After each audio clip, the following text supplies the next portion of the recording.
Et nous sommes en duplex de l'autre côté de l'Atlantique avec notre invité Corentin Célin. Bonjour, vous êtes historien spécialiste des États-Unis. Ces primaires américaines sont une illustration de votre ouvrage Amérique du Nord entre intégration et fragmentation. C'est aux éditions Ellipse. Alors, on l'a dit, le personnage principal de ces primaires, c'est Donald Trump qui poursuit son ascension malgré les critiques. Alors, quelle est sa force ?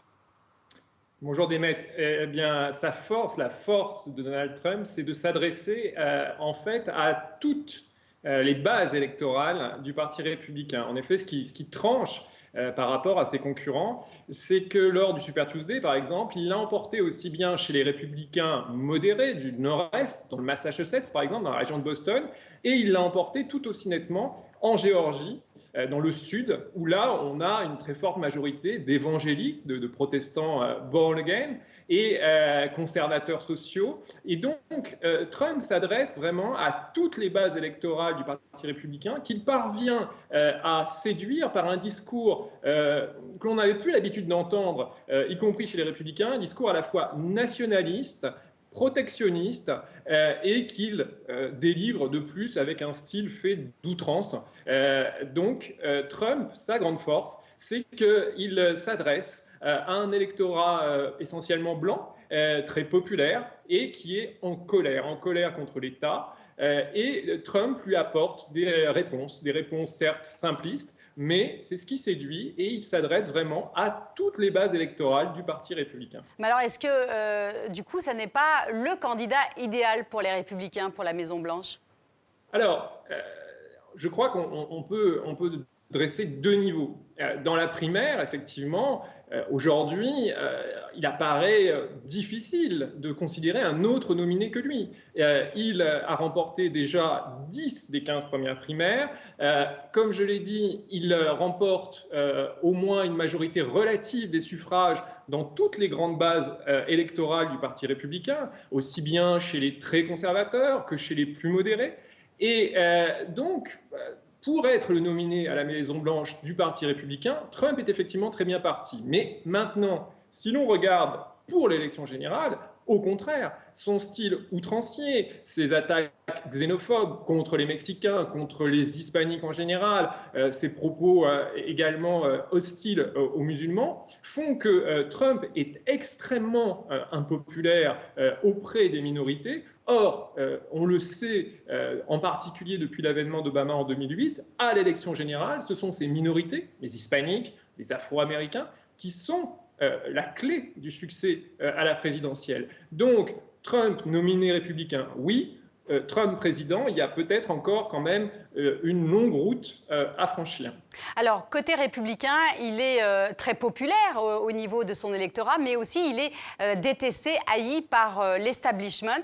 Est-ce que les tentatives pour le torpiller peuvent encore marcher ? Il y a des tentatives encore, il me semble. Alors, tout à fait, Démet. Hier, donc, l'ancien nominé de 2012, Mitt Romney, a prononcé un discours jamais vu, hostile à Trump, dans lequel il appelait les républicains à se ressaisir, littéralement, contre celui qu'il qualifiait de menteur, de charlatan, d'escroc.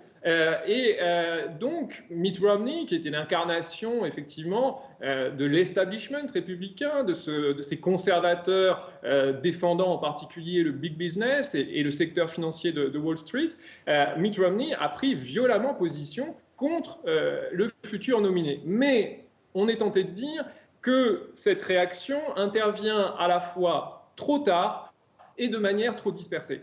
Trop tard, car aujourd'hui, Trump a séduit les électeurs et essayé pour les cadres du parti, pour certains bailleurs de fonds, pour ceux qui financent les campagnes, en particulier les milliardaires du secteur financier de Wall Street, essayer aujourd'hui d'empêcher Trump d'être le nominé apparaîtrait comme un déni de démocratie.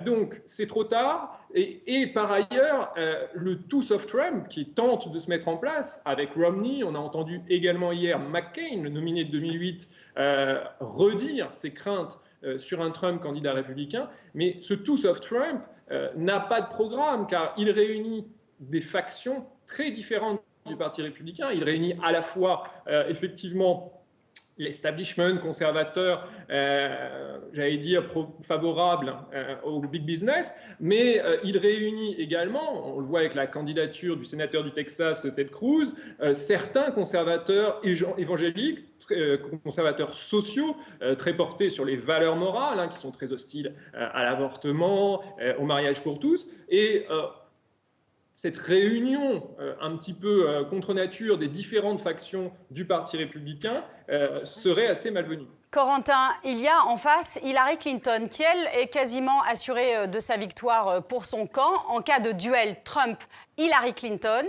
qui, mathématiquement, elle a plus de chances de remporter la course à la Maison-Blanche. Alors, aujourd'hui, Demet, les sondages sont très nets et clairs. Dans le dernier sondage CNN, paru le jour même du Super Tuesday, le 1er mars, un duel Clinton-Trump tournait à l'avantage de l'ancienne secrétaire d'État à 52% contre 44% pour le milliardaire Trump. En effet, comme Obama l'a démontré en 2008 et 2012, les démocrates bénéficient maintenant pour l'élection générale d'une coalition électorale très forte, appuyée sur un soutien massif des deux grandes minorités que sont les hispaniques et les afro-américains.